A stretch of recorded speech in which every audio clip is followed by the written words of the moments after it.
see all these people on the same page as us, fighting for what we were fighting for.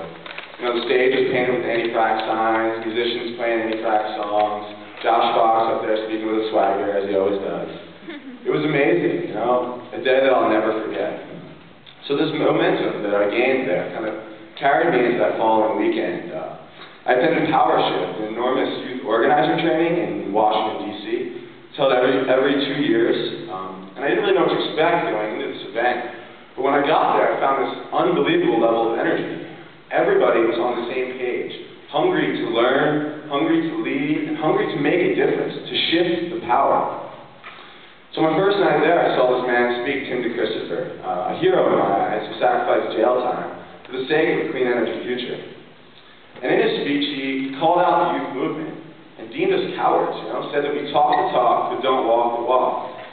He explained that this generation will see the largest period of change the world has ever seen in the most rapid time. And that's a huge challenge. We're not going to meet it in a way that fits into our school schedules, and we're not going to meet it in a way that avoids sacrifice. This made everything seem like very real to me, you know, like, yeah, I can support a clean energy future, I can sign online petitions, and I can donate $10 a month to Environment New York. But what am I actually doing? I was following, not leading.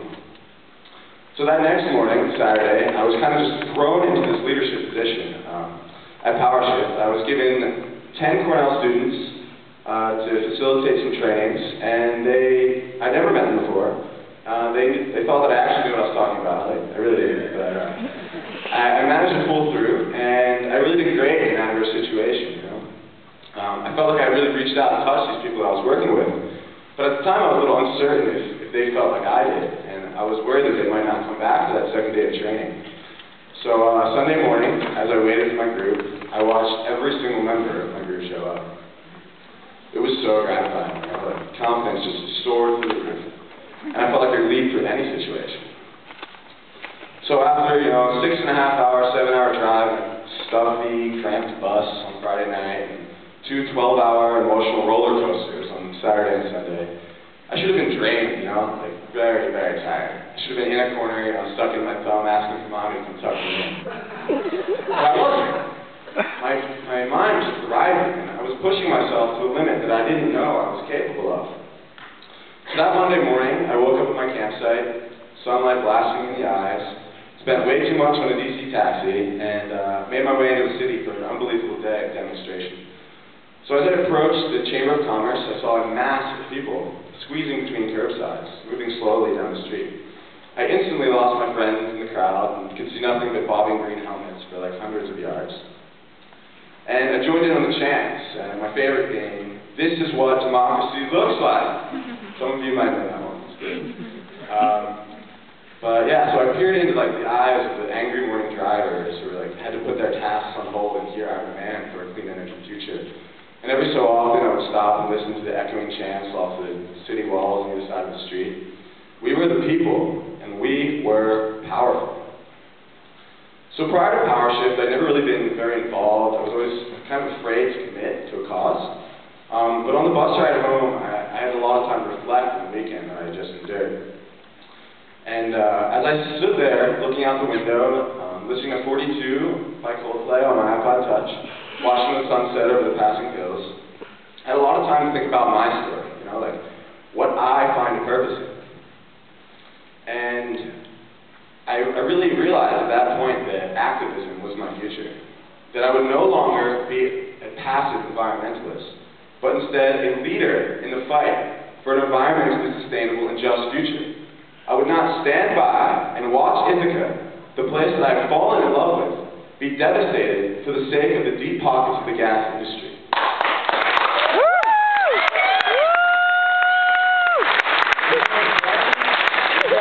In front of sleep, I dedicated every minute to stopping fracking.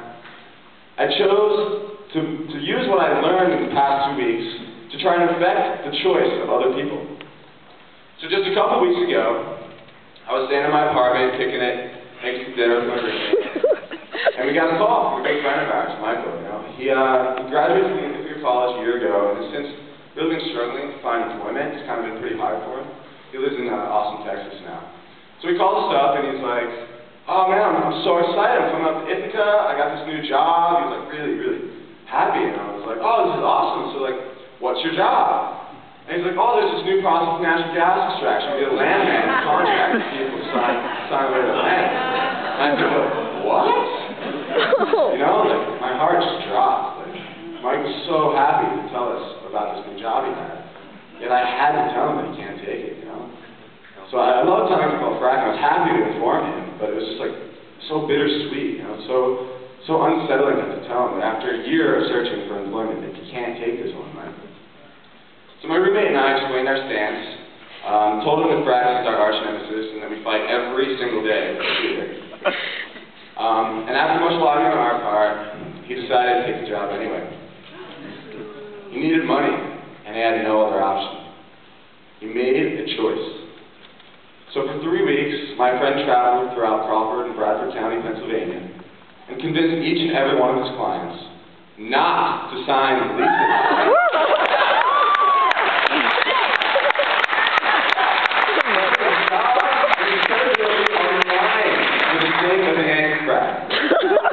And for that, I thank him. Thanks, Mike. Thank you.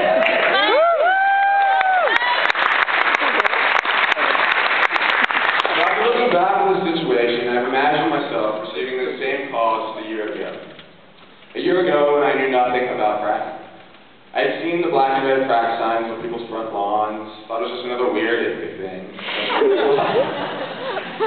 But yeah, I would have congratulated Mike in the shower. I was so happy for him, you know? But after 1 year, just 1 year, with all that I've learned and the confidence that I've gained, I was able to affect not only his choice, but the choice of those Pennsylvania landowners. And after just 1 year, I stand here in front of all of you, expressing my passion to stop fracking, in hopes of affecting your choice. I ask all of you in this room to put fracking in front of one thing in your life. Whether it be small, a school paper or a family dinner, or large, a job, or even jail time, let it be something. Let this be the moment that you say, no more. No more will I defer responsibility for my land, life, and well-being. So this passion, this drive that I ask all of you to search for, was born inside of me at PowerShift. And coming out of this event, along with many other power shifters, I helped create what we now call the Green Umbrella.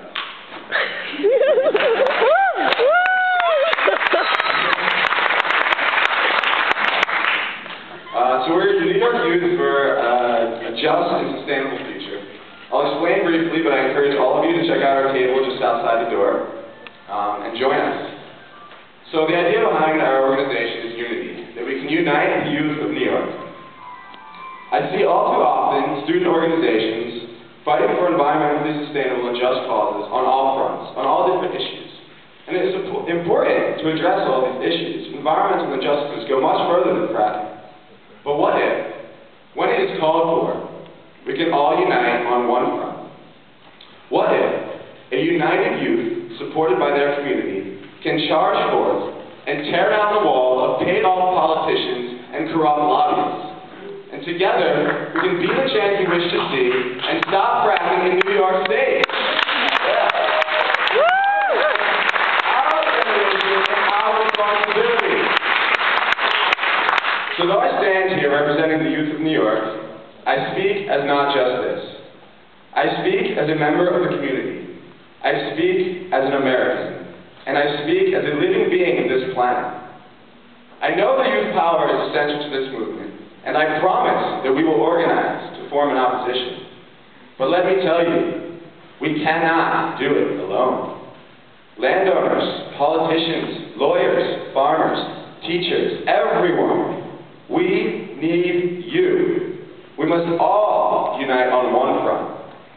Together, we are strong. Together, we will be heard. And together, we will stop fracking in New York State.